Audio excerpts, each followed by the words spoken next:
Halo as a series is something that I basically lost when I switched over from Xbox to PC nearly a decade ago. The last one I played was Halo 4, and while I did enjoy it, it was pretty clear to me that 343 Industries' Halo just wasn't gonna be the same as Bungie's. Then, after Halo 5, I'd all but lost hope that Halo would ever be good again. So, when Halo Infinite came out, I never really got around to playing it.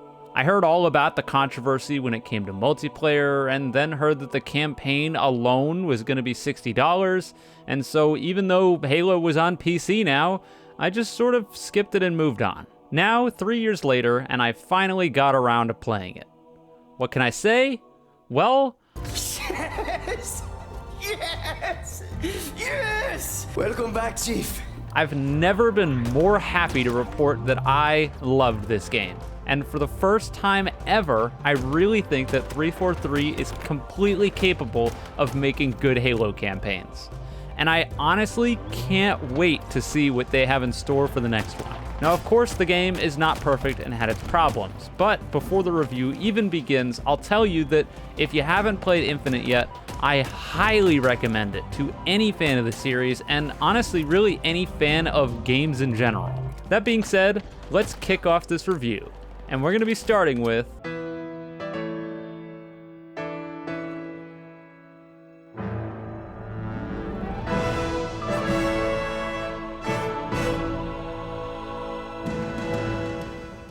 The Halo Sandbox has never been more fun, mostly in part to your equipment, most notably, of course, the grappling hook.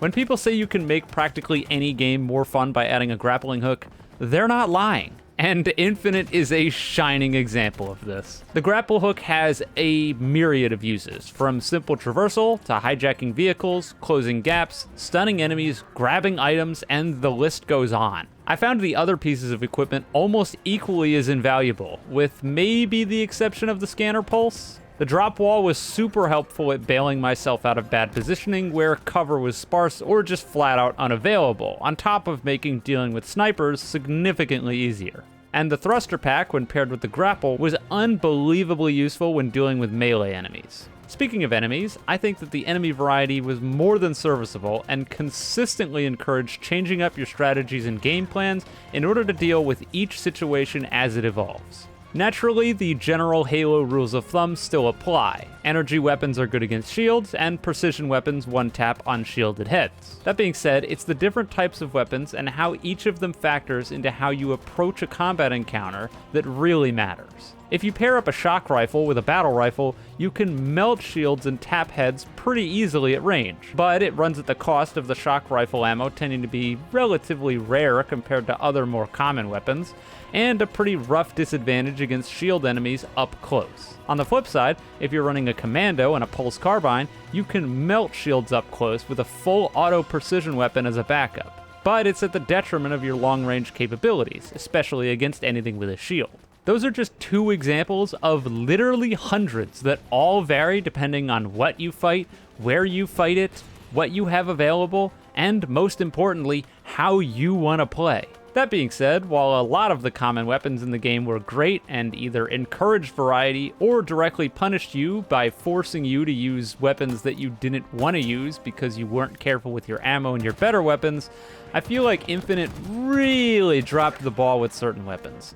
And that could not be more clear than with the power weapons. I found myself rarely running power weapons during my playthrough, which is a real shame since a few of them were really fun to use. The main culprit here is definitely ammo. Weapons like the sniper rifle, rocket launcher, Hydra, and skewer all have barely any ammo in their reserves, and aren't nearly powerful enough to warrant how little ammo you get for them. It's made even worse by the fact that picking up these weapons from lockers or on the ground or from dead enemies doesn't start them with full ammo. The snipers that you find on the ground always have 2 magazines of 4 bullets each. And considering that normal shielded enemies like elites or shielded brutes take 2 headshots to kill from full HP, you get to snipe 4 enemies with the sniper you find. 4! That's gonna be even less if you're fighting tougher enemies like chieftains or elite generals. Or, you know, if you're not perfect and miss a few shots. Anytime that I found power weapons, I rarely picked them up unless it was directly relevant to the encounter at hand, because it's just hard to rationalize dropping a good weapon that's gonna last me a long time for a good weapon that's going to last me 4 enemies.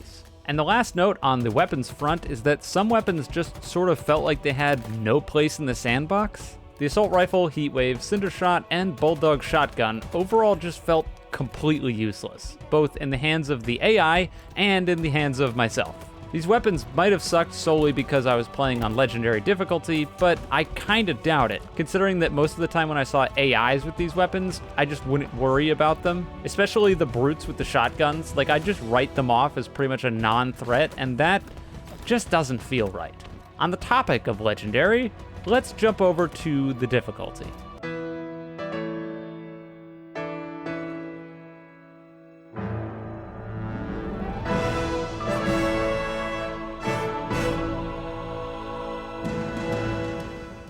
So as I stated, I played through all of Halo Infinite on Legendary, and for the most part, I felt like it was a pretty fair challenge with a decent few exceptions, the biggest of which being the boss fights. To be clear, I didn't hate all of the bosses in the game, but I can say that overall the bosses were pretty consistently a low point for me, with the double brute chieftains being the least fun I've had playing a game in a good while. Basically, most bosses in Infinite are large target bullet sponges that you don't ever have nearly enough ammo to take out on you at one time. At face value, this wouldn't be so bad, since it should encourage you to scavenge the arena for other weapons to fight the bosses with and make it easy. The problem is that most bosses have a recharging energy shield. Why? That means that every single time you run out of ammo and go to find a new gun, the boss effectively heals back a good chunk of its health that you now need to chip down again. The point is, playing whack-a-mole with an enemy who has no interesting underlying mechanics can kill you in an instant, and you need to shoot them with hundreds of bullets to kill them, just isn't very much fun. The only boss battles that I think I really enjoyed personally were the final 3 of the game. And that's likely because those final 3 actually had mechanics outside of just shoot the guy a lot, which, yeah, that's not phenomenal in terms of track records. On a similar note to bosses, 2 enemy types that felt far too tanky and were just unfun to go up against were the Brute Chieftains and the Hunters. In terms of the Chieftains, I think a lot of their difficulty stemmed from the plasma turret being way overtuned in terms of how fast it kills you, since the Hammer Chieftains were way more fun to go up against, and I never really had a whole lot of the moments where I was just super frustrated against Hammer Chieftain versus fighting the ones with the plasma cannons. I swear I probably died more times to the gunners on the Phantoms than anything else in the game, just because of how ridiculously overtuned the damage is on these plasma turrets. So when you combine the stupid high DPS with the massive HP pool of a Brute Chieftain, you get a very large problem. In terms of Hunters, I dreaded every encounter with them. Not because it was necessarily hard per se, but more so because they just took forever to kill. And often one slip up would be enough to send you back to a checkpoint. On the topic of checkpoints, they felt pretty generous and fair, with only a few frustrating exceptions where I would either spawn right under fire or get set back farther than I felt like I should. But considering the scope of the game and how long I played, it seems pretty reasonable that I only ran into like maybe 3 or 4 checkpoint issues throughout the whole game. Another thing in terms of difficulty was 2 things that I felt like could have easily been solved with audio, and those 2 things are grenades and enemy snipers. In terms of grenades, I don't know why they basically make no noise. I had far more deaths than I should have from like walking backwards into grenades that I just never heard. I'm sure they make sound, but it's not nearly loud enough for how dangerous they are, and it always felt unfair when I was just playing and then I got one shot out of nowhere and I was like, oh, well, it must have been a grenade that a grunt randomly threw that I couldn't react to because I didn't see them throw it and didn't hear the grenade. Like, that's BS. And the other sound issue is the snipers. I don't mind the enemy snipers doing shitloads of damage, or just flat out one-shotting you. But Infinite's main issue with the sniper enemies is how in the chaos of battle, you'll usually either notice they're laser trained on your head too late, or just never see it at all until you're dead. All they really had to do here was add some sort of high-pitched whirring noise when you're being targeted by the laser, and this could have been solved. But at the end of the day, it was honestly usually a minor inconvenience and a small setback, rather than a game-breaking issue. The last note on difficulty was the enemy AI. This definitely could have used some work, as sometimes it felt like the enemies would just not attempt to push my location whatsoever, and you could often use the grapple hook to get to places enemies just couldn't reach you and snipe them from afar. I think if the AI leash range had been increased, so if you're sniping at enemies, they'll actually come towards you, as well as making it so that there were more enemies that either flew or had jetpacks, which are, like, in the game. There are flying enemies and jetpack enemies. They're just not common enough to be enough of a threat. I think this would have been overall less of an issue. Generally speaking, though, Infinite on Legendary was definitely punishing, and I died a lot, which I'm sure you've seen, but if you're looking for a solid challenge, I definitely recommend giving it a go.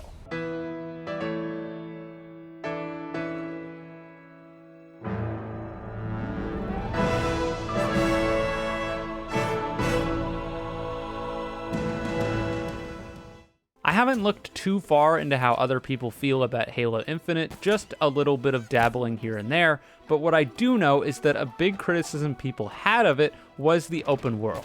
Now, I'm definitely biased here as a fan of open world games, but I think Halo's attempt at an open world was actually very successful. I loved being able to upgrade my abilities, save Marines, and liberate outposts at my leisure, and in whatever way I wanted to. If I wanted to snipe all the enemies from afar, I could. If I wanted to bring the pain to close range, I could. If I just wanted to roll up with a big old squad of Marines, hell yeah, why not? The game lets you tackle its open world content in so many different ways, and I loved that. One of the most memorable moments for me was when I went to go take on an enemy HVT with a tank. When I got there, I learned that the HVT himself was also in a tank, and so we had a tank duel. It's such a small thing and happened totally by chance, but it sticks with me because that's a scenario that I bet a lot of other people never experienced in the same way that I did. And those are the kinds of things that Sandbox open world games do that no other game can. The open world really lets you go nuts with the grappling hook too. It's super clear to me that when they were designing the level designers felt free to vary the terrain since you're always able to get around it freely. On the whole, I loved Halo's open world interactions, with the only real low point for me being the armor lockers. I get that they wanted to have campaign unlocks for the multiplayer, but it's just so underwhelming to find what basically amounts to something that changes nothing in the game that I'm currently playing, and that's just sort of a shame.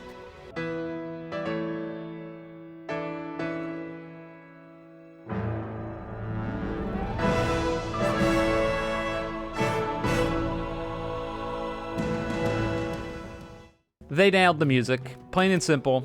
I almost don't even know what to say here. There's just a perfect blend of redone and reimagined nostalgic old tracks, as well as new ones that just feel simply Halo. You know the music slaps when I don't really mind dying and having to reload a checkpoint, because it means I get to hear the music from that section again. Like I said, I don't really even have too much to say here other than to just let you listen.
The story of Halo Infinite is almost perfect, which is probably an extremely bold claim that's going to get me a ton of flack.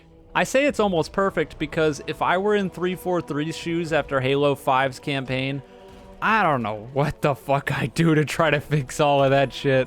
I do honestly think that Halo 5 is a very tragic game, mostly because the underlying plot could have been really, really good and more than compelling. I don't want to get too far into it because this is supposed to be an Infinite video, but after Halo 4, it would have been very hard to conjure up a plot that didn't feel like a retread of the last 4 games. The Flood coming back is not very original, the Didact is dead and gone, and using Julim Dama to just do Covenant but again is super boring.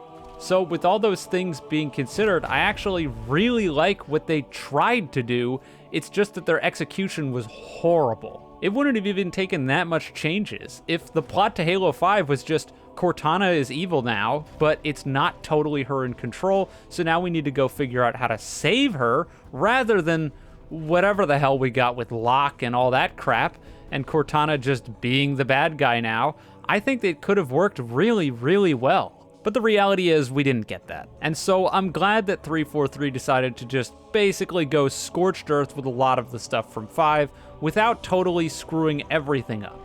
Infinite's story is split between a few different sections in a way, with some working far better than others. Those sections are how the Chief is dealing with the loss of Cortana, Chief's humanity when it comes to failure, Echo 216, Escharum and the Banish's war against humanity, and finally the return of the quote-unquote Endless via the Harbinger. I think the stuff with the Endless, as well as the overall UNSC versus Banished war on the ring, is honestly just sort of less than compelling. It doesn't take away from the other aspects of the story directly, but it feels like it's just sort of there, and most of the time it happens, I don't care that much, so I won't be talking about it a whole lot. What I will be talking about, though, is one of my favorite parts of this game, and that's Chief's body language throughout the game. You can tell just by the little subtle things that he does that he's truly a broken man in this game, and feels responsible for all of the deaths up until this point. Notice here in the beginning of the game how Chief throws Jackals and other Covenant aside, but carefully removes this assault rifle from the corpse of a dead Marine. Or how every time that he finds a dead Spartan that went down fighting the Banished, he puts his hand on them as if laying them to rest. Those are just 2 examples of surely hundreds of subtle moments in the game that cue you into just how broken Chief is. The story has a very heavy undertone that Chief is simply going on a suicide mission because that's the only way that he's ever known to cope with loss and failure. In order to really hammer this point home, we bring a realist into this situation with Echo 216, or as we learn at the end of the game, and who I'm going to be referring to him as, Fernando. I know a ton of people disagree, but this guy is the best part of the game, hands down. We learn around the midpoint of the story that Fernando isn't even a part of the military. He was a volunteer aboard the Infinity when it was attacked, and fled in a stolen Pelican all by himself. Throughout the whole game, he's always talking about how stupid the Chief is for trying to fight the Banished and go on suicide mission after suicide mission with little hope of making any change. He talks about how he just wants to run away and go home. Lots of people that are upset with him cite that he's annoying and dumb for daring to question the great Master Chief. But to those people, I'd have to raise you this. What would you do in that situation? You've got a 7-foot-tall super soldier telling you he wants you to fly your aircraft straight through 4 anti-aircraft guns. Would you just blindly agree to that? I wouldn't. Not only that, but I think what a lot of people don't really realize or give him enough credit for is that Fernando literally does all of the suicidal things that Chief asks him to do. All of them. Sure, he complains and he's upset about it, but do you ever catch him not doing them? No. For a random civilian who's clearly not comfortable in his situation, this guy's got balls of steel through the entire runtime of the game. What he really adds to the story is a grounding point for Chief. Across every game in the Halo franchise, you're almost always surrounded by people that are fully supportive of all the crazy shit that you do in those games. But Infinite uses Fernando to truly get a human perspective on the events that go on in the Halo universe. It showcases just how ridiculous of a feat most of the things that you're doing in these games are, as well as giving someone as stoic as Chief a bouncing point for dialogue and conversation that isn't just Cortana. Speaking of Cortana, or not so Cortana, the other major high point of the story is Cortana herself, or more specifically, how Chief is dealing with having a literal clone of Cortana, the representation of his biggest failure, right in front of him the whole game. All the while being on a ring that's effectively haunted by old data clusters of Cortana's memory before she died.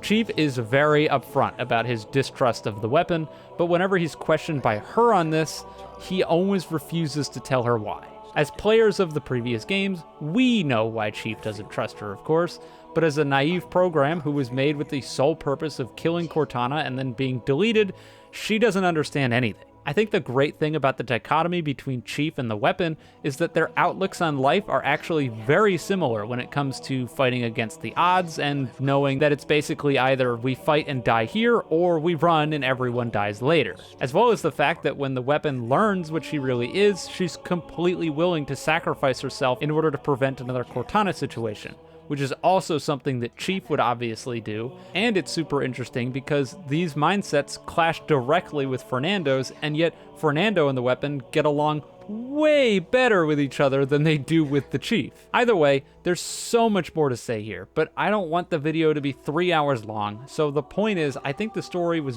very good given the circumstances, and it sets us up well for future installments of the series.